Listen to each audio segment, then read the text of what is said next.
ผู้รู้จักธรรมะนั่นก็มีความสบายดีสงบดี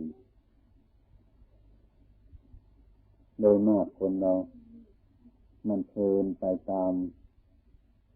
โลภะโทสะโมหะจิตใจไม่เคยอยู่เป็นสุขสมัยโบราณกาลของพวกเราทั้งหลายนั้นไม่ค่อยพากันดิ้นรนแต่ว่าวัตถุไม่เจริญบ้านของเราเนี่ยมุงหญ้ามุงแฝกหลังคา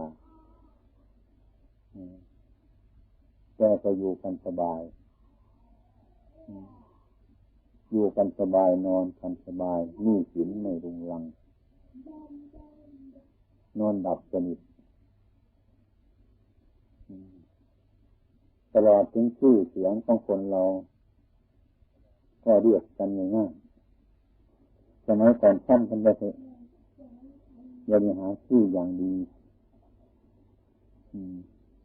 เพื่ออยากสร้างความดีคือความทะเยอทะยาน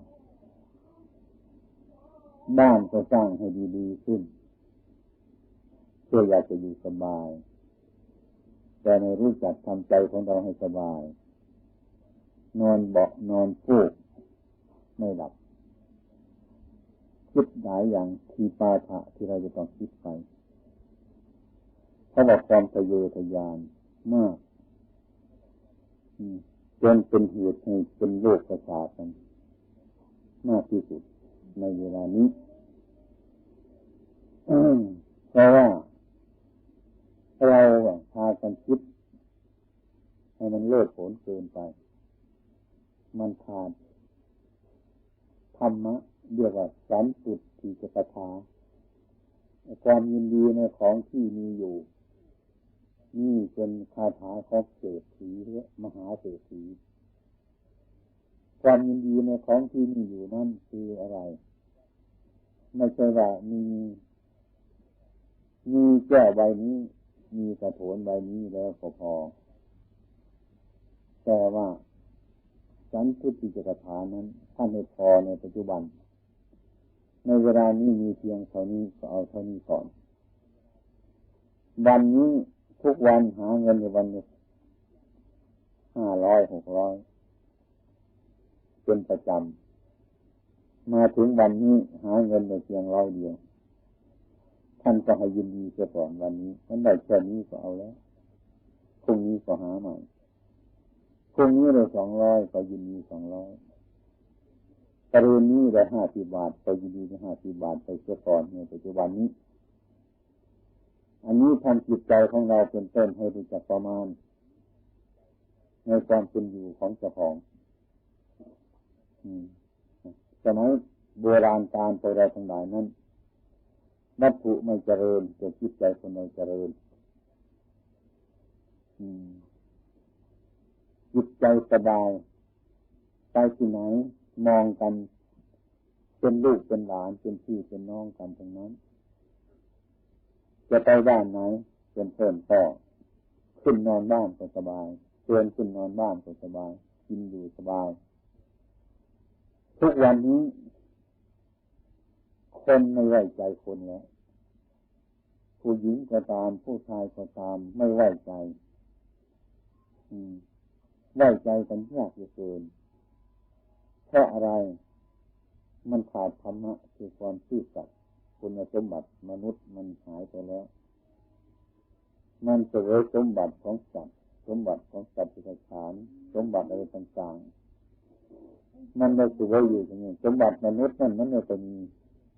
ความซื่อสัตย์สุจริตนั่นมันไม่มีซะแล้วใครๆในทิศไหนก็เป็นอย่างนั้นอย่างนั้นความไม่ไว้ใจกันในทุกวันนี้แม้แต่เราครอบครัวไม่ว่าจะคนอื่นด้วยครอบครัวที่อยู่ด้วยกันนี้ก็ไม่ไว้ใจกันแล้วนะต้องระวังเสมอนี่เพราะอะไรมันขาดความซื่อสัตย์ขาดธรรมะสันตุติจกถาในความยินดีในของที่มีอยู่นั้นน้อยหรือไม่มี แต่ในโบราณกาลนั้นถ้าเป็นพ่อเป็นลูกกันมันก็เคารพกันมากที่สุดไม่มีต่อหน้าหลับหลังก็ยังเป็นพ่อเป็นลูกกันอยู่อย่างนั้นสมัยนี้ถึงมีครอบครัวแล้วก็ยังระวังระแวงถึงออกจากบ้านไปทั้งคนที่อยู่บ้านทั้งคนที่ออกไปก็ไม่เคยไว้ใจกันใช่ไหมทุกวันนี้แค่อะไรนะขาดธรรมะเกิดความไม่ไว้ใจกันความยุ่งเหยิงเกิดขึ้นมาถึงเรามีบ้านสวยๆใจก็ไม่สบายมีเงินทองมากๆใจก็ไม่สบาย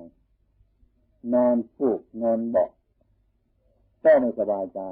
เพราะเรื่องไม่สบายมันไม่อยู่ที่บ้านไม่อยู่ที่เคหสถานไม่อยู่ที่อาคารความสบายความไม่สบายนั้นมันอยู่ที่จิตใจของเรานี่เองถ้าพวกเราทั้งหลายขาดคุณธรรมจะแล้วมันก็เกิดโทษขึ้นมาในจิตใจนั่นเองเป็นไฟลุกอยู่ในนั้นเป็นราคะเป็นโทสะเป็นโมหะเผาใจของเจ้าของอยู่นี่เรียกว่ามันจึงขาดโดยที่เป็นคนจนอะไรจนความสงบจนความสบายจนความสุขถ้าหากว่าจะขาดจากธรรมะจะยืนจะเดินจะนั่งจะนอนก็คิดแต่อะไรคิดแต่สิ่งที่มันจะให้ทุกข์ในใจของเราอันนี้เราก็ยังไม่ได้อันนั้นเราก็ยังไม่พออะไรต่างๆหลายๆอย่างคิดแต่เรื่องให้มันเป็นทุกข์ในใจทุกวันนี้เป็นผู้รับภาระมากที่สุดตาหูจมูกลิ้นกายได้รับอารมณ์มาแล้วก็มาทิ้งให้ใจเป็นผู้ที่แก้ปัญหาเรื่องราวต่างๆเป็นทีเหลือเกินฉะนั้นมนุษย์ในปัจจุบันนี้จึงมีใจเป็นทุกข์เพราะแก้ปัญหาบางสิ่งก็แก้ปัญหาได้บางสิ่งก็แก้ไม่ได้นอนจมอยู่นั่นเป็นทุกข์มากเหลือเกินฉะนั้นพวกเราทั้งหลายนั้นเมื่อห่างจากธรรมะไปเท่าไรมันก็ห่างจากความสุขไปเท่านั้นห่างจากความสงบไปเท่านั้นเมื่อห่างไปที่สุดแล้วจะมีแต่ทุกข์กลุ่มอยู่เป็นราคะเป็นโทสะเป็นโมหะเผาผลาญอยู่ตลอดเวลาทั้งคนจนทั้งคนรวยก็ไม่มีสุขมีแต่ทุกข์ดังนั้นเพราะความไม่พอเป็นเหตุเพราะขาดธรรมะเป็นเหตุเพราะขาดสันตุติจกถาคือความยินดีในของที่มีอยู่นี้เป็นส่วนมากบางแห่งเคยมีเหมือนกันตอนมาเป็นคนจนอยากจะร่ำจะรวยขึ้นมาก็พยายามเข้ามาหาพระก็ให้เป็นผู้มีปัญญาเป็นผู้ขยันเป็นผู้หมั่นเพียรทุกอย่างจะทำไปเกิดการร่ำรวยขึ้นมาอีกก็หลงเงินก็มากลาภก็มากยศก็มากอะไรก็มากขึ้นลืมตัวลืมตัวผู้เป็นครอบครัวเรานะลืมตัวทั้งครอบครัวผู้หญิงผู้ชายมันก็เพลินในกามคุณในรูปก็ดีในเสียงก็ดีกลิ่นก็ดีรสก็ดีเพราะมีเงินแล้วมันมีอำนาจทุกอย่างเอามือชี้เอาอันใดมันก็ได้ทั้งนั้นเนี่ยนี่เป็นเหตุคือความสุขก็ลืมตัวถ้ารวยแล้วมีความสุขเดี๋ยวก็ลืมตัวเมื่อลืมตัวก็ไม่อยู่ในโอวาทของใครเมียไม่อยู่ในโอวาทของสามีไม่อยู่ในอำนาจของเมียต่างคนก็ต่างหาความสุขไปแล้วนี่ก่อทุกข์ขึ้นมาอีกแล้วทรัพย์สมบัติที่หามาได้มากๆจิตหายมันจิตหายไปเพราะอันนี้เองอุดมคติของครอบครัวไม่ถูกกันแม้มันก็ไม่มีอะไรเป็นสุขแม้จะอยู่ประสาททั้ง7 ชั้นเป็นต้นก็ไม่สบายถ้าครอบครัวของเราใจของเราในกลมเกลียวกันเป็นต้นอันนี้ไม่มีสุขฉะนั้นความสุขอันนี้ถ้าคนไม่รู้จักเมื่อมันมีมาแล้วก็เป็นเหตุให้จิตหายเป็นเหตุที่มีโทษมากลำบากมากในการเป็นจริงนี้ความสุขนี้ นะเป็นของดีที่สุดที่มนุษย์ทั้งหลายยอดปรารถนาของความสุขเกิดไม่ได้ความทุกข์มาแล้วก็ลืมตัวลืมบ้านลืมเมืองลืมตัวลืมตนลืมทุกสิ่งสารพัดเป็นต้นก็ถึงอันตรธานไปอย่างนี้ก็มีก็ความไม่สันโดษยินดีในของที่มีอยู่นั่นเองฉะนั้นพระพุทธเจ้าของเราจึงสอนว่าคนขาดธรรมะก็คือคนขาดที่พึ่งขาดที่อาศัยคนขาดธรรมะธรรมะนั่นมันคืออะไรกันนะทุกสิ่งทุกอย่างที่ไม่มีธรรมะที่ไม่เป็นธรรมะมันไม่มีมันมีแต่ธรรมะใช่ไหมเมื่อตลอดทั้งของภายนอกก็ดีของภายในก็ดีมันก็ล้วนจะเป็นธรรมะธรรมะนี้คือสภาวะที่ถูกต้องอย่างต้นไม้ภูเขาเถาวัลย์ข้างนอกมันก็เป็นของมันอยู่อย่างนั้นมนุษย์เราทั้งหลายเกิดมามันก็เป็นอย่างนั้นความสุขมันก็เป็นธรรมะความทุกข์มันก็เป็นธรรมะการได้มาก็เป็นธรรมะการมันเสียไปมันก็เป็นธรรมะ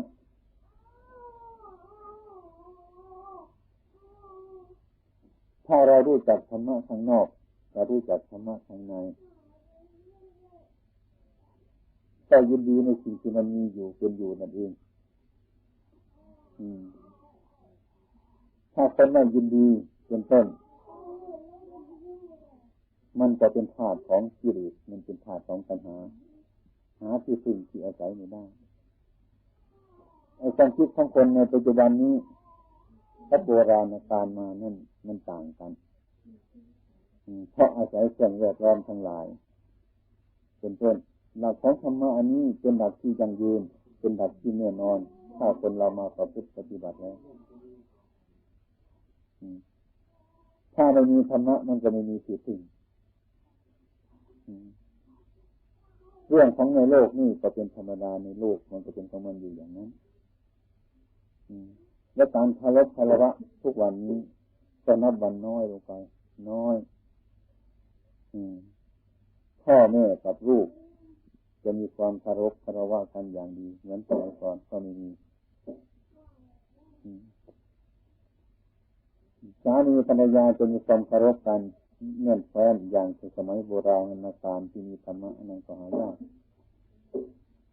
ฉะนั้นศีลธรรมทั้งหลายเหล่านี้เนี่ยมันเชื่อมจากจิตใจมนุษย์เราทั้งหลาย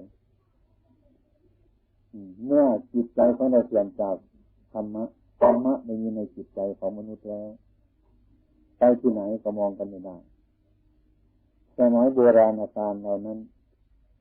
ไปที่ไหนถ้าเรามองหน้ากันเนี่ยก็สบายใจก็สบายยิ้มแย้มแจ่มใส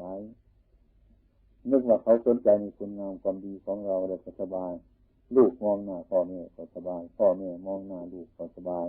เพื่อนมนุษย์บ้านโดยการมองหน้ามองตาทำให้แสดงความยิ้มแย้มแจ่มใสว่าความสบายใจนี้นี่เป็นต้นถ้าคนมีธรรมะมีคุณสมบัติของมนุษย์ที่เป็นอยู่ประจำใจแล้วมันก็เยือกเย็นสมัยนี้แทบจะมองหน้ากันไม่ได้เดินไปมองหน้ามองตากันสิไปมองเนี่ยสมัยก่อนนั้นสมัยก่อนไม่ได้ใช่ไหมเดี๋ยวนี้มันคิดไปในทางอื่นๆมากยึดไม่มีธรรมะไม่ไว้ใจกันเนี่ยมนุษย์ทั้งหลายในโลกนี้เพราะธรรมะไม่มีความไม่ไว้ใจกันเกิดขึ้นเป็นต้นนะเท่านี้เองความเข้าใจผิดมันเกิดขึ้นมาฉะนั้นจะไปมองหน้ากันในรถในเรือในถนนหนทางเนี่ยเกิดเรื่องเนี่ยทุกวันมีเรื่องเลยต่อเรื่องให้เกิดขึ้นมาเลยทีเดียวเพราะอะไรเดี๋ยวนี้มันมองหน้ากันไม่ได้แล้วพวกเราทั้งหลายจะเข้าจากสุนัขก็ได้ถ้ามันเห็นกันเดี๋ยวมันเอากันเชียวมันตัดเชือกกันเลยทีเดียวมันไม่ไว้ใจกันทุกวันนี้ก็เหมือนกันฉันมันน้อยที่สุดไม่ไว้ใจกันเนี่ยตอนกลางคืนมาทีถ้าเดินมากลางคืนขอนอนบ้านนี่ไว้ใจไหมทุกวันนี้โอ้ยไม่ไหวแล้วนะเดี๋ยวพ่อประตูฟังสมัยก่อนเปิดมาเลยก่อนนัดปลาสายกันไปจากไหนมาเจอไหนนอนบ้านนอนช่องกันเลยสบายทุกวันนี้ไม่ได้นะ นี่ทำไมเพราะอะไรเพราะมันขาดจากธรรมะเมื่อขาดจากธรรมะอย่างเดียวเท่านั้นน่ะมันวุ่นวายไปหมดทุกอย่างไม่ไว้ใจกันตรงนั้นฉะนั้นสมัยปัจจุบันนี้ถ้าหากว่าเรามาประพฤติธรรมะปฏิบัติธรรมะนั้นธรรมะนั้นยังเป็นของมีสมัยอยู่ไม่ได้สมัยทุกวันนี้ยังทำดีก็ดีอยู่ทำชั่วมันก็ชั่วอยู่ทำบาปมันก็เป็นบาปอยู่ทำบุญก็เป็นบุญอยู่อย่างเก่านั่นเองไม่ได้นอกเหนือไปที่ไหนนั่นธรรมะยังคงที่คนยิ่งหนีจากธรรมะธรรมะยังยืนตัวอยู่ฉะนั้นทุกวันนี้ให้มนุษย์ทางไหนมาฟังธรรมะมาฟังธรรมะให้ติดจากธรรมะให้เป็นธรรมะนอกเว้นจะดีกว่านี้ไม่มีแล้วพวกเราทั้งหลายเมื่อเราสร้างความดีขึ้นมานี้ในจิตใจของเราทุกคนแล้วมันจะเลยมีความดีเกิดขึ้นมาถ้ารู้จักความดีเช่นนี้ถ้าความดีเกิดขึ้นมาในโลกของเรานี้แล้วเป็นต้นมันก็หมดในความไม่ดีหมดโทษหมดทุกข์ทั้งหลายแต่ทุกวันนี้มันพูดกันยากมันพูดกันยากมันพูดกันลำบากทุกวันนี้ก็เรียกว่ามันเป็นไปตามสมัยของมันอย่างนี้แต่ครูกับนักเรียนก็เหมือนกันสมัยก่อนเห็นกันโอ้ยกลัวหรือเคารพครูบาอาจารย์เฒ่าแก่สมัยนี้นักเรียนกับครูมันมีตัวแล้วมันถึงมันเข้าใจว่าครูก็เป็นคนเหมือนกันครูก็เป็นคนสอนเรารัฐบาลของจ้างมันเป็นลูกจ้างเราไม่ต้องกลัวแล้วไม่ต้องเกรงมันมีจุดภาพเสมอกันแล้วอย่างนี้เป็นต้นนี่ในการเคารพอย่างนี้มันการเคารพอย่างนี้มันขาดไปในใจของคนทุกคนอย่างนี้มันก็เทียมเท่านั้นเลยพ่อแม่กับลูกทุกวันนี้ก็เหมือนกันอย่างนั้นตอนพ่อแม่มีอำนาจบอกลูกหลานต้องอยู่ใต้ความปกครองถ้าเป็นคนแก่อย่างโยมเนี่ยในบ้านนั่นในตำบลนั่นจะว่าให้ลูกหลานคนใดก็ได้เรื่องนี้ว่าไม่ได้ได้ไม่ได้ทำไมทุกวันมีความรู้คนมันมีความฉลาดแต่คนฉลาดมันโง่คนฉลาดมันโง่มันก็ยิ่งเป็นพิษกว่าคนโง่มันโง่ไปอีกสมัยก่อนนั้นเป็นคนไม่ฉลาดสมัยก่อนเป็นคนไม่ฉลาดแต่เป็นคนไม่โง่ไม่เบียดเบียนใครที่สัตย์สุจริตของใครของมันรู้จักทุกวันนี้มันไม่อย่างนั้นแต่ก่อนไม่เข้ากายกันเดี๋ยวนี้มันเข้ากายกันเท่านั้นการเคารพภาวะอย่างนี้ขาดไปในโลกนี้ก็เสื่อมจิตใจมนุษย์ทั้งหลายก็เสื่อมโทรมลงไปคุณสมบัติของมนุษย์มันก็ไม่มีฉะนั้นการประพฤติปฏิบัติธรรมนี้ยังดีอยู่ยังมีอยู่แต่ก็ยังมีเป็นกลุ่มน้อยๆทุกวันนี้มันจะหมดไปเหมือนทางชาวยุโรปเขาเนี่ยอย่างนี้เขาไม่มีธรรมะอะไร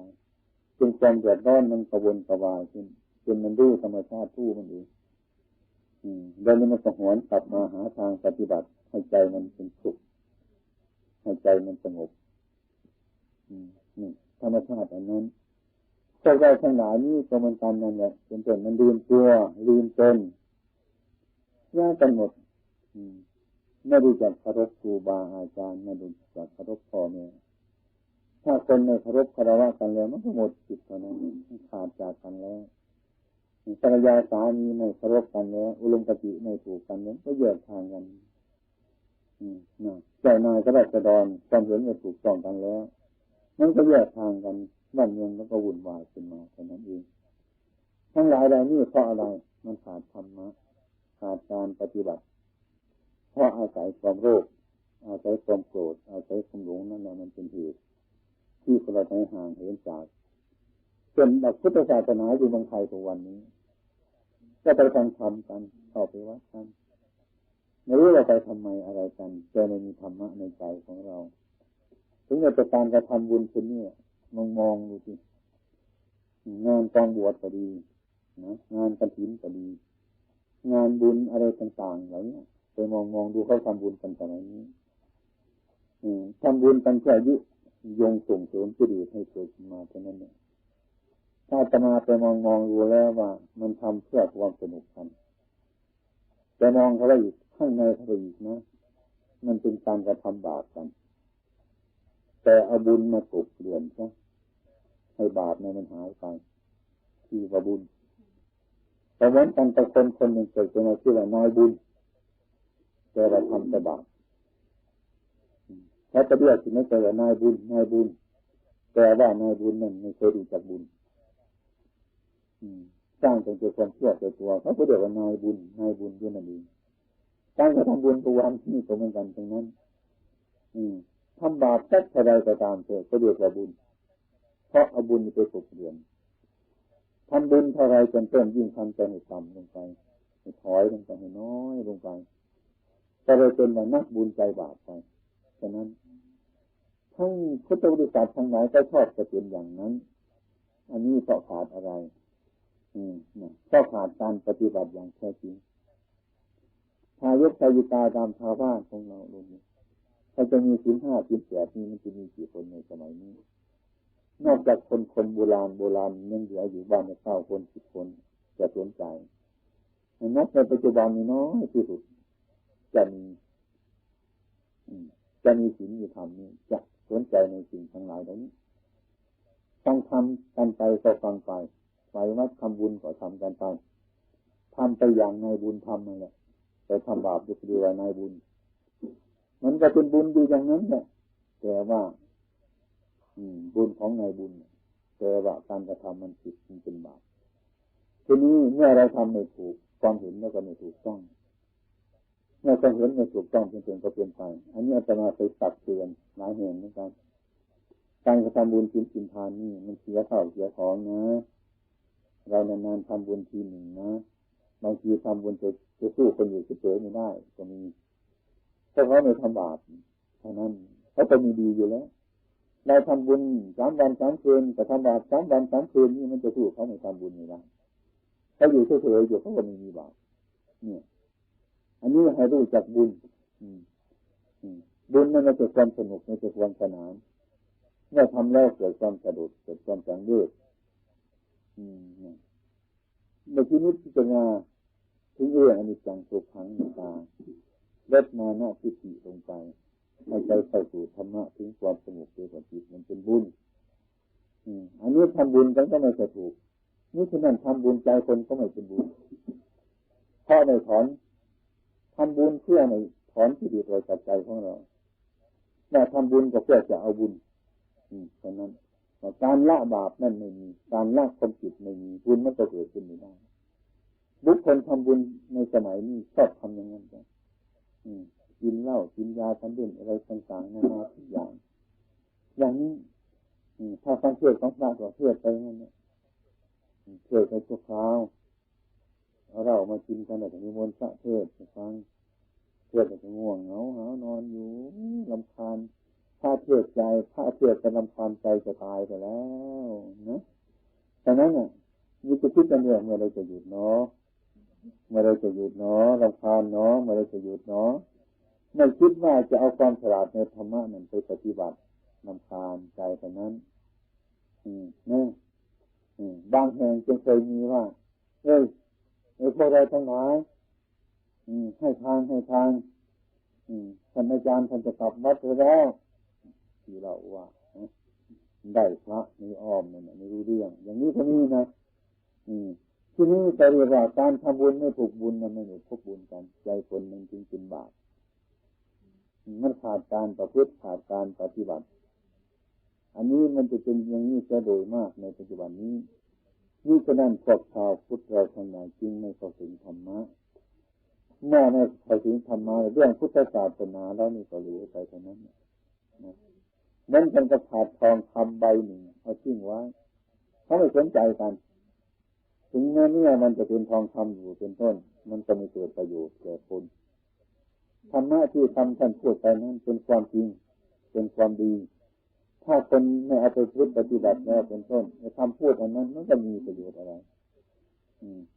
อาหารที่อร่อยก็จริง ถ้าบุคคลไม่เอาไปบริโภคเลยมันจะมีประโยชน์เลยมันก็หมดความหมายอย่างนั้นพระพุทธธรรมประสงค์ซึ่งเป็นที่พึ่งของพวกเราท่านทั้งหลายอย่างดีถ้าเราไม่เอาเป็นที่พึ่งจริงๆแล้วอันนี้ก็ไม่เกิดประโยชน์อะไรไม่มีประโยชน์อะไรไม่มีสาระอะไรอย่างนี้คนทำบุญไม่เห็นบุญคนทำบุญไม่เห็นบุญมันจะมีอะไรดูดดื่มเข้าไปแล้วมันจะคลายวัตถุสิ่งทุกอย่างอันนี้ในพูดถึงโยมพวกพระเจ้าประสงค์ของท่านทุกวันนี้พุทธบริษัทของเรามันเสื่อมไปโดยวิธีอันนี้จะปฏิบัติตามธรรมะคำสั่งสอนของพระพุทธเจ้าของเราทำหน้าที่ให้เราเป็นพระก็ไม่มีกันเนี่ยมันทั้งสองฝ่ายในพุทธบริษัททั้งหลายก็อย่างนั้นทีนี้ไอ้พวกเรามันถึงความเสื่อมความเสื่อมตามความเป็นจริงแล้วนั้นไอ้ความจริงเนี่ยยังตั้งอยู่ใครจะปฏิบัติตามอันนี้ก็ยังไม่เสื่อมใครจะปฏิบัติตามไม่ปฏิบัติตามอันนี้ท่านก็ไม่เสื่อมไอ้ความดียังตั้งมั่นอยู่อย่างนั้นฉะนั้นมันเป็นเรื่องจิตใจของมนุษย์ฉะนั้นความสุขทั้งหลายนั้นก็เรียกว่ามันอยู่ที่จิตใจของมนุษย์เราทั้งหลายถ้าเรามีเป็นเศรษฐีมหาเศรษฐีทำใจให้ถูกต้องตามธรรมะให้มีความสุขแล้วมันก็ไม่เกิดประโยชน์อะไรตรงนั้นสร้างบ้านขึ้นหลังหนึ่งสวยๆแต่เราไม่มีความสุขเมื่อจะนอนอยู่ในบ้านนั้นมันก็ไม่เกิดประโยชน์อะไรมันมีแต่ทุกข์ทั้งนั้นอันนั้นมันของภายนอกฉะนั้นพระพุทธเจ้าเราให้สนใจของภายในคือจิตใจของเจ้าของนี่เองถ้าเรารู้จักโลกเมื่อไรเป็นต้นมันก็สบายเมื่อนั้นถ้าเราไม่รู้จักโลกแค่อย่างเดียวอันนั้นเป็นวุ่นวายกันทั้งประเทศชาติทั้งบ้านเมืองทั้งครอบครัวทั้งตัวเองก็ดี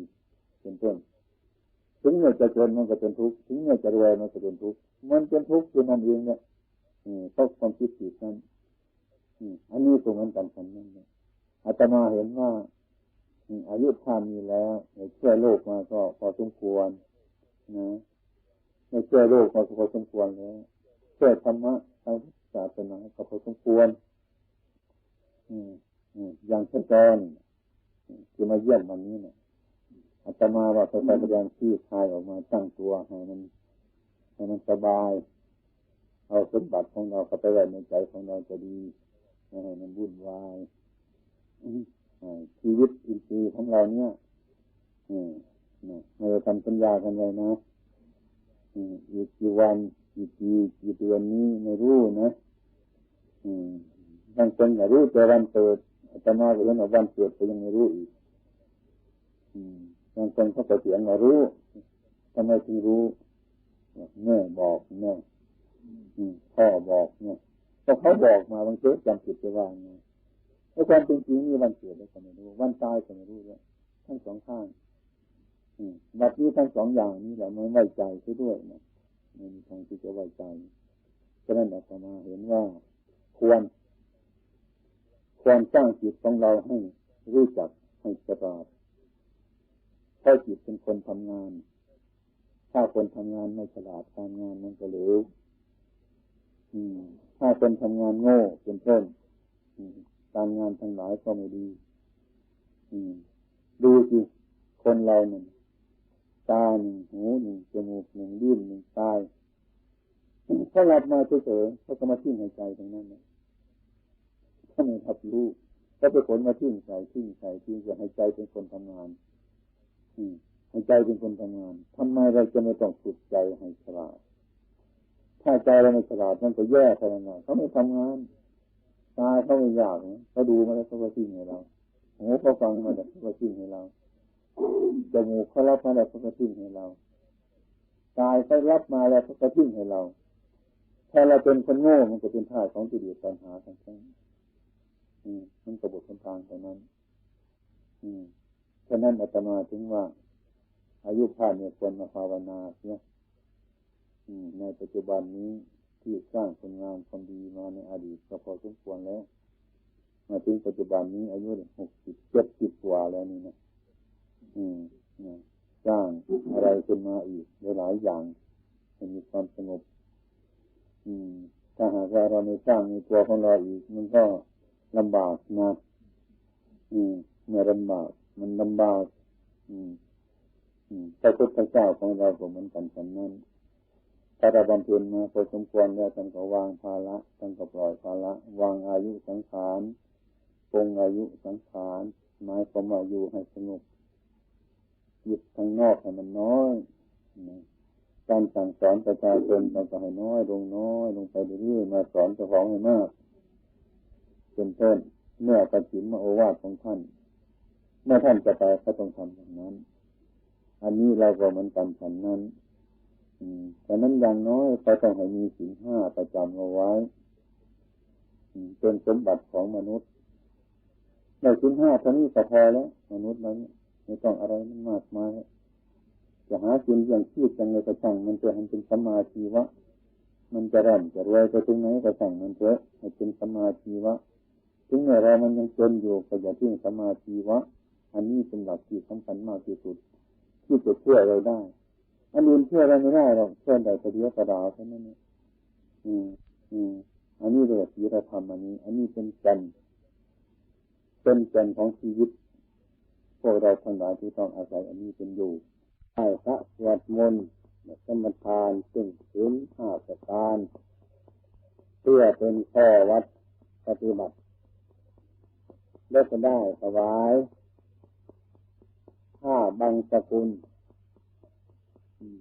เพื่อเป็นสาธารณประโยชน์ในวัดนี้เสร็จแล้วต่อนนี้ไปเป็นโอกาสที่ในสาธุชนทั้งหลายที่มีศรัทธาณวันนี้จะได้รับโอวาทคำสั่งสอนขององค์สมเด็จพระสัมมาสัมพุทธเจ้าต่อไปนี้มิฉะนั้นจงประการตั้งใจให้ดีตั้งกายให้ดีตั้งใจให้ดีเพื่อจะรับธรรมะคำสอนขององค์สมเด็จพระสัมมาสัมพุทธเจ้าพระพุทธองค์ท่านเตือนว่าวันคืนมันล่วงไปบัดนี้เราทำอะไรกันอยู่อันนี้เป็นคำสอนของพระพุทธเจ้าที่ตักเตือนพวกชาวพุทธทั้งหลายให้มีสติให้ลืมหูลืมตาขึ้นมาสู่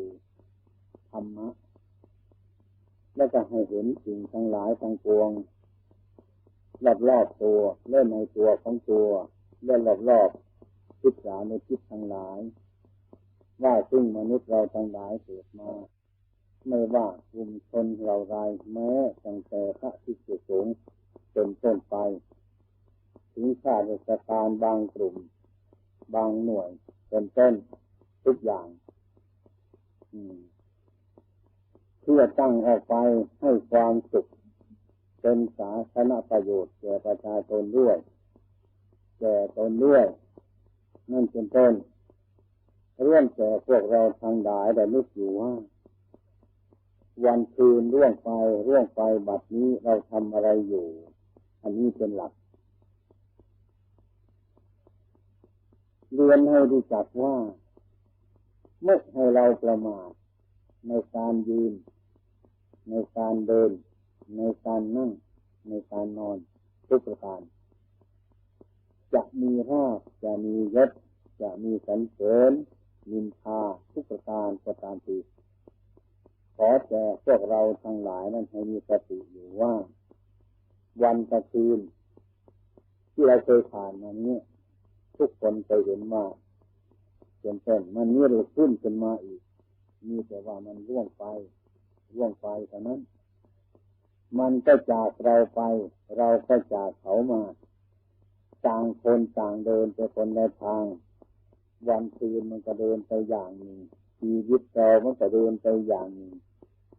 ต่างคนก็ต่างห่างออกจากกันไปทุกวันหมดวันหมดปีหมดเดือนมากเท่าไรชีวิตเราทั้งหลายก็หมดไปเท่านั้นเหมือนกันเพราะว่าต่างคนต่างเดินออกจากคนละทางเป็นต้นยิ่งฉะนั้นพระพุทธเจ้าท่านจึงให้สอนว่าให้ดูวันกับคืนที่เราผ่านมานี้ นี่เลยคืนมานี่กำลังล่วงไปท่านให้มองเห็นตัวเราว่าวัดนี้เราทำอะไรอยู่เป็นต้นนี่คือให้มองดูตัวเจ้าของเราทำอะไรอยู่เราคิดอะไรอยู่ไหมเราทำอะไรอยู่ไหมเราคิดอะไรอยู่ไหมมันถูกต้องไหมหรือมันมีความผิดโดยประการใดนั้นขอพวกเราชาวพุทธทั้งหลายจงเตือนด้วยตนเองดูตนเองเตือนตนเองครูบาอาจารย์แนะนำสั่งสอนพวกเราทั้งหลายนั้นเพียงแต่ชี้ทางให้เราดูเท่านั้นพระพุทธองค์ท่านสอนแล้วท่านตรัสว่าอัตตาโลสถาคตาพระตถาคตเป็นแต่ผู้บอกเท่านั้นหมดเท่านี้ต่อนั่นไปอันนี้เป็นภาระของพระพุทธเจ้าท่านสอนภาระของพวกเรามีหน้าที่ที่จะประพฤติปฏิบัติตามหรือเปรียบประหนึ่งว่าพระพุทธองค์ท่านนำตัวเราทั้งหลายมาสู่จุดต้นทางนี้แล้วท่านก็บอกว่าท่านอยู่นี่นะนี่ทางไปที่ถูกต้องอันนี้ทางมันผิดอันนี้ทางมันถูกเป็นต้นฉันบอกคุณฉันบอกท่านในเท่านี้หน้าที่ของฉันมีเท่านี้เมื่อหมดภาระนี้ฉันก็จะกลับบ้านฉันต่อนี้ไปเป็นหน้าที่ของพวกเธอท่านทั้งหลายนั่นจะเดินไปในทางไหนก็ได้แต่ว่าทางนี้มันผิดนะเดินไปแล้วมันเดือดร้อนทางนี้มันถูกคุณท่านทั้งหลายเดินไปมันมีความสงบมีความระงับหน้าที่ของตถาคตพูดเท่านี้แล้วก็กลับไปต่อนนั้นเป็นหน้าที่ของพวกเราพุทธบริษัททั้งหลายที่จะเดินไปในทางไหนหรือจะหยุดอยู่หรือจะเดินต่อไปหรือจะเดินไปในทางไหนนั้นเป็นหน้าที่ของชาวพุทธบริษัททั้งหลายที่จะดำเนินการต่อไปอันนี้เป็นของง่ายๆไม่ใช่เป็นของยากไม่ใช่ว่ามันเป็นของลำบากเมื่อเราทุกคนได้คำนึงถึงวันและคืนมันล่วงไปอยู่เสมออย่างนั้นเราทั้งหลายก็จะมีความประมาทผู้ที่ไม่มีความประมาทนั้นคือผู้ถึงพระพุทธเป็นที่พึ่งถึงพระธรรมเป็นที่พึ่งถึงพระสงฆ์เป็นที่พึ่งดังนั้นวันนี้พระผู้การท่านก็มีเมตตาอัปปมัญญาสี่เมตตามีสองอย่างเมตตาพรหมวิหารอย่างหนึ่งเมตตาอัปปมัญญาอย่างหนึ่งเมตตาพรหมวิหารนั้นคือรักแต่พี่ของเรารักแต่น้องของเรารักแต่ญาติของเรารักแต่ตัวของเรานี่จะเป็นเมตตาเหมือนกันแต่ในเมตตานี่มันแค่เกินไปอันนี้เป็นเมตตาพรหมวิหารไม่ใช่ว่าใครคนใดคนหนึ่งอยู่ห่างก็ตามอยู่ใกล้ก็ตามเป็นต้นชักชวนให้มาวัดหลวงพ่อคงเพื่อมาฟังธรรมเพื่อมาถวายผ้าบังสกุลเพื่ออุทิศส่วนกุศลอันนี้ให้ตนเองและให้ญาติทั้งหลายที่ล่วงลับไปแล้วและทางสัตว์ทั้งหลายเป็นต้นที่เป็นเพื่อนเกิดแก่เจ็บตายด้วยกันทั้งนั้นให้มีความสุขทุกตัวตนนี่เป็นเมตตาอัปปมัญญาหาความสม่ำเสมอไม่ได้เป็นสาธารณประโยชน์เมตตาอัปปมัญญานี้เป็นเมตตาที่สูงส่งเป็นเมตตาที่สูงสุดมากทีเดียวเพราะว่าไอ้ความรักความใคร่ไม่เจาะตัวไม่เจาะจงเพราะมีความเห็นอันสูงจิตอันสูงเห็นเช่นนี้เห็นว่าสัตว์และมนุษย์ทั้งหลายนี้เป็นเพื่อนเกิดด้วยกันเพื่อนแก่ด้วยกันเพื่อนเจ็บด้วยกันทั้งนั้นเพื่อนตายด้วยกันทั้งนั้น นี่ฉะนั้นจึงเป็นญาติอยู่ใกล้ชิดกันเมื่อผู้มีความเมตตาอัปปมัญญาแล้วแต่ไปพบคนที่ตรงไหนที่แก่กว่าเราแต่ว่าเป็นพ่อเราเป็นแม่เราเป็นตาเราเป็นยายเราเนี่ยพบที่เสมอสม่ำเสมอก็ตนก็ได้เป็นลุงยืดเป็นหน้าอะไรทั้งหลายเหล่านี้เนี่ยพบ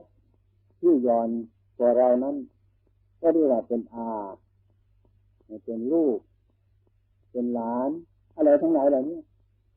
เป็นต้นนี่ฉะนั้นความจริงนั้นก็เป็นอย่างนี้นะอัปปมัญญาที่สูงสุดนี้เรียกว่าเป็นเมตตาสูงส่งทั้งนั้นถ้าคนคิดเช่นนั้นเรียกว่าเมตตาอันสูงเพราะว่าเห็นคนคนนั้นและคนคนนี้เหมือนกันถ้าคนคนนั้นกับคนคนนี้ถ้าเรานี้ก็เหมือนกันไม่มีแตกอะไรกันทั้งนั้นเหมือนกันทั้งนั้นเนี่ยเป็นต้นเป็นแค่สภาวะที่ว่ารูปร่างคนเราทำไมมันก็ค่อยไม่ค่อยจะเหมือนกันจิตใจบางอย่างทำไมไม่ค่อยจะเหมือนกันอย่างนี้เป็นต้นอันนั้นมันเป็นข้อกรรมกันเนี่ยกรรมที่มันจำเหตุต่างกันไม่เหมือนกันแล้วเราทุกคนควรจะสังเกตดูอาตมาก็เคยสังเกตดูนะไปที่ประชุมชนบางอย่างนะคนตั้งหมื่นตั้งแสนนะแต่ว่าหน้าตาไม่ค่อยเหมือนกันเลยนะไปคนละรูปแล้วก็ไปคนละร่างแล้วก็ไปคนละอย่างนะแต่ยังพอดูได้ทุกคนให้เหมือนกันจริงๆมันไม่มีเลยแสดงว่าไอ้ผลของกรรมเนี่ยเป็นผู้ฉลาดมากเป็นผู้ฉลาดเฉลียวมากในการปรับปรุงหรือแต่งร่างกายและจิตใจมนุษย์ทั้งหลายให้ต่างกันมากทีเดียวถึงแม้จิตใจมันก็ต่างกันเป็นต้นก็เพราะกรรมบันดาลที่เราได้สร้างไว้นั้นมันตกแต่งกรรมที่สร้างนั้นน่ะเป็นกรรมฤทธิ์ยังเป็นช่างวิจิตรพิสดารกว่าในช่างทุกวันนี้ด้วยเป็นต้นเส้นโครงกระดูกในนี้ในตู้นี่ดูสิเราจะมองดูอัศจรรย์มหัศจรรย์เลยไอ้กรรมฤทธิ์เนี่ยไอ้ช่างตกแต่งเรียบร้อยทุกประการนะแล้วก็แต่งร่างอะไรมาแล้วก็พูดได้ร้องเพลงก็ได้ร้องไห้ก็เป็นเลยสารพัดอย่างนะแต่เราทำรูปร่างสวยได้พูดไม่ได้เดินไม่ได้นะไม่ใช่จะเป็นอย่างนี้จึงเรียกว่าไอ้กรรมนี่มันเป็นของที่สำคัญนะเรียกว่ากรรมฤทธิ์ทำอะไรได้ทุกประการในทีเดียวนี่อันนี้เป็นต้นนี่เรียกว่ากรรมมันตกแต่งมาให้แตกกันไม่ให้เหมือนกันอย่างนี้เป็นต้นนี่ฉะนั้นที่พวกเราทั้งหลายนั่งอยู่ในกลุ่มนี้ก็เหมือนกันแม้จิตการงานจิตใจรูปร่างเป็นต้นแต่ก็ไม่เหมือนกันแต่เหมือนกันในฐานะที่ว่าเรามีความเกิดมาเสมอกันแล้วจะมีความเจริญมานี่มันก็เสมอกันผลที่สุดมีความละลายไปเป็นเรื่องกลายนี่มันก็เหมือนกันทั้งนั้นอันนี้ลักษณะที่กรรมทำให้เหมือนกันโดยลักษณะอย่างนี้มีทั้งเหมือนกันด้วยมีทั้งแตกต่างกันด้วยฉะนั้นกรรมนี้จึงเป็นของสำคัญฉะนั้นบรรดาสาธุชนเราทั้งหลายนั้นจะยึดไปที่ไหนก็ไม่จบจะคิดไปที่ไหนก็ไม่พ้นถ้าเราจะกรรมของเราเท่านี้มันก็เลยหมดนะเป็นเพราะอันนั้นเป็นเพราะคนนี้ทำเราเป็นเพราะอันนี้ให้เราเป็นอย่างนั้นเป็นเพราะอันนั้นให้เขาเป็นอย่างนี้หมุนไปหมุนมาเอาตัวจริงมันไม่ได้เลยผมก็รู้สึกเลยแล้วจะทำแท้แล้วก็สบายครับนะแล้วสบายไปนี่ในสมัยนี้กรรมนั่นก็เปลี่ยนกันเป็นดวงนะคนสมัยใหม่นี่เลยว่าไปตามดวงเอาแต่ดวงมันจะเป็นไป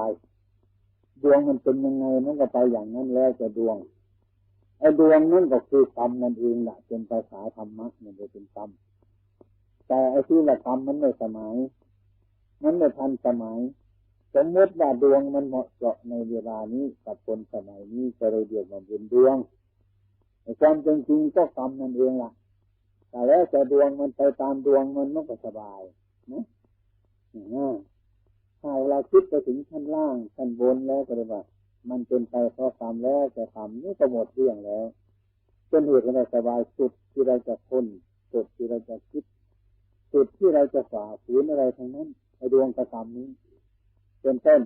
อันนี้มันเป็นคำสมมติทั้งนั้นฉะนั้นพวกเราทั้งหลายนั้น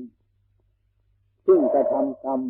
และจะทำบุญแสวงหาบุญในวันนี้ก็คือสร้างกรรมนั่นเองก็คือสร้างกรรมหรือว่าสร้างดวงนั่นเองล่ะไม่ใช่อื่นไกลล่ะทำกรรมดีพระพุทธเจ้าก็เรียกว่าได้ดี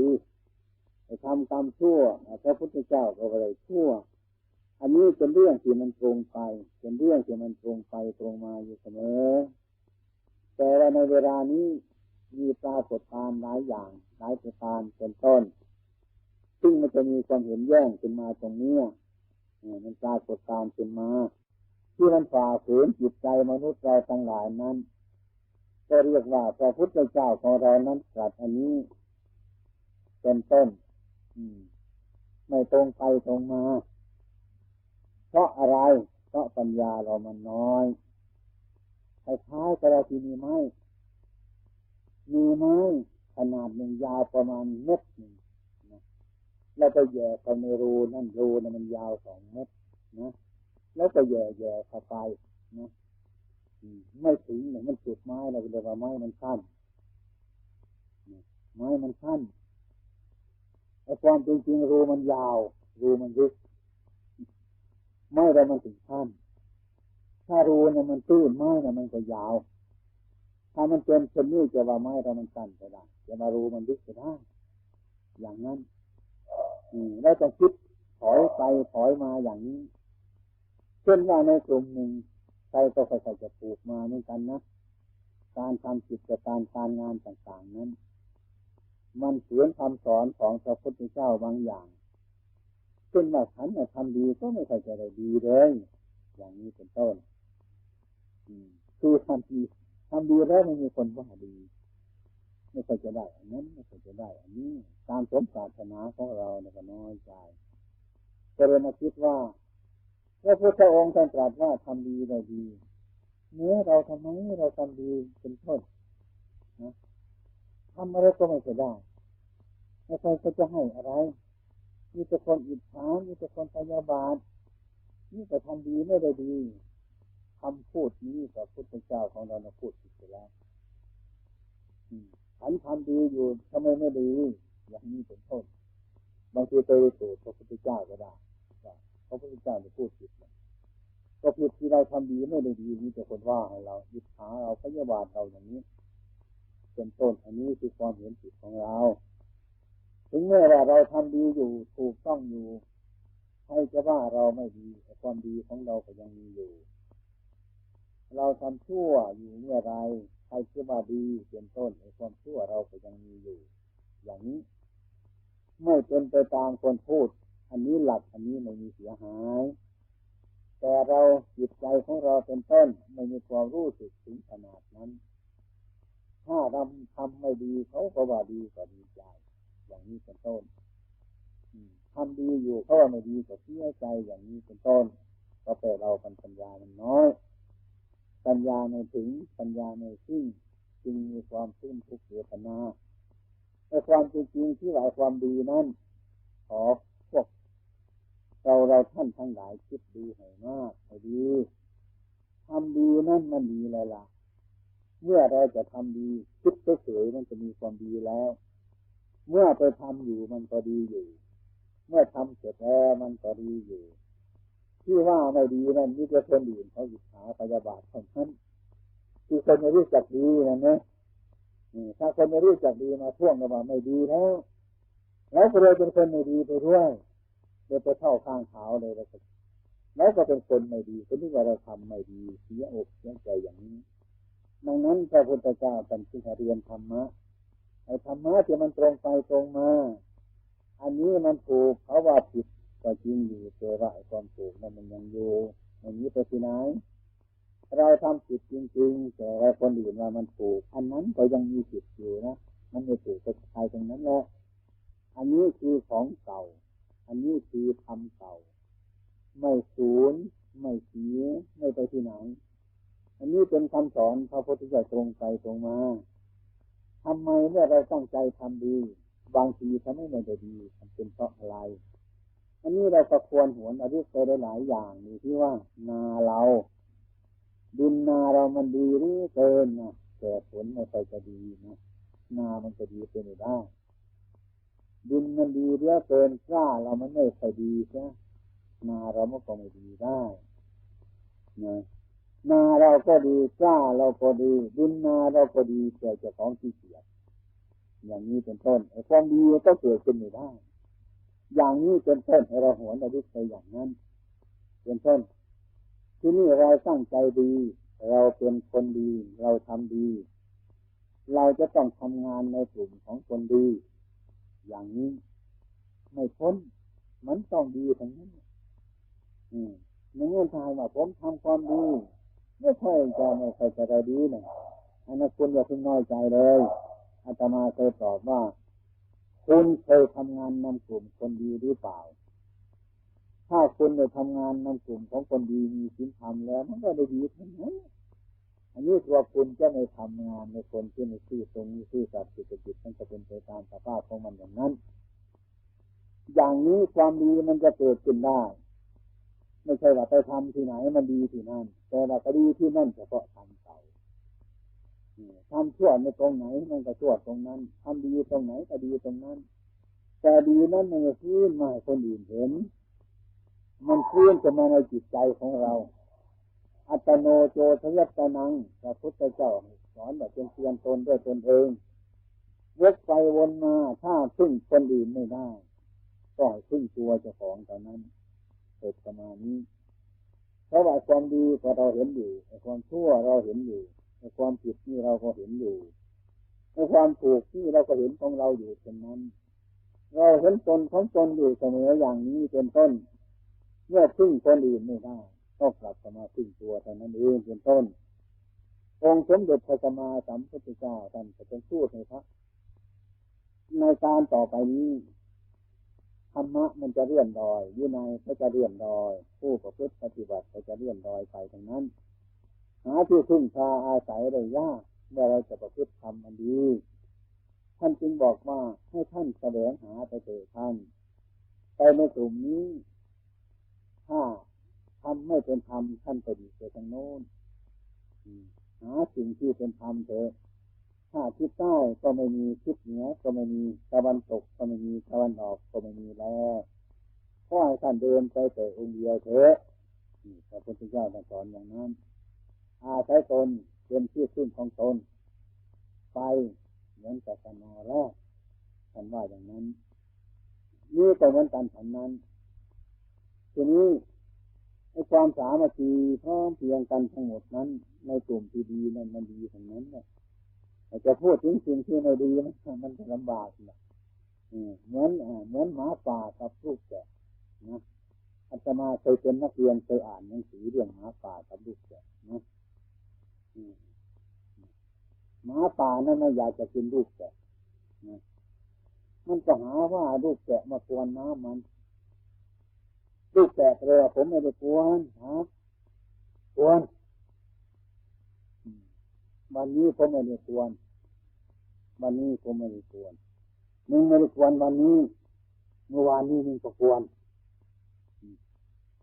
วันนี้ผมก็ไม่ได้กวนครับมึงไม่กวนพ่อมึงก็กวนพ่อผมก็ไม่ได้กวนครับพ่อมึงไม่กวนปู่มึงก็กวนเรื่องของมันจะกินลูกแกะมันเองหมาป่านะมันหาเรื่องจะกินลูกแกะนะทำอย่างนี้มันก็ไม่ถูกเพราะอะไรนี่คือไปทำงานกับคนที่ไม่ซื่อสัตย์ดีขนาดนี้มันก็ว่าไม่ดีนะทำไมมันเป็นกระดูกแกะกับหมาป่ามันกินลูกแกะไม่ควรเพราะว่าควรไม่ควรวันนี้มันก็ควรวันนี้หมาป่าก็ยอมสารภาพว่าไม่ได้ควรมึงไม่ได้ควรพ่อมึงก็ควรพ่อผมก็ไม่ควร พ่อมึงไม่ควรปู่มึงจะควรคือมันจะกินลูกแบบนี้นี่มันเป็นอย่างนี้เอาดีไม่ได้อย่างนี้ก็สุดวิสัยแล้วพระพุทธเจ้าเดี๋ยวทำดีก็ได้ดีนั้นมันยังตรงไปตรงมาอยู่ยังคงตอบคงวาอยู่เสมอไม่เสื่อมไม่เสียหายไปที่ไหนเลย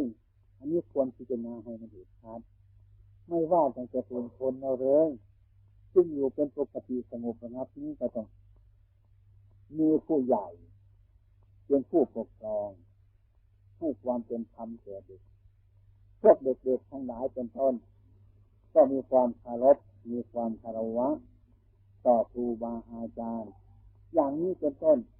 ความเดือดร้อนมันจะเกิดมาจากที่ไหนไม่มีมาแล้วแต่มันเป็นธรรมอย่างนี้จะร้องเรียกมันมาก็ไม่มาความเดือดร้อน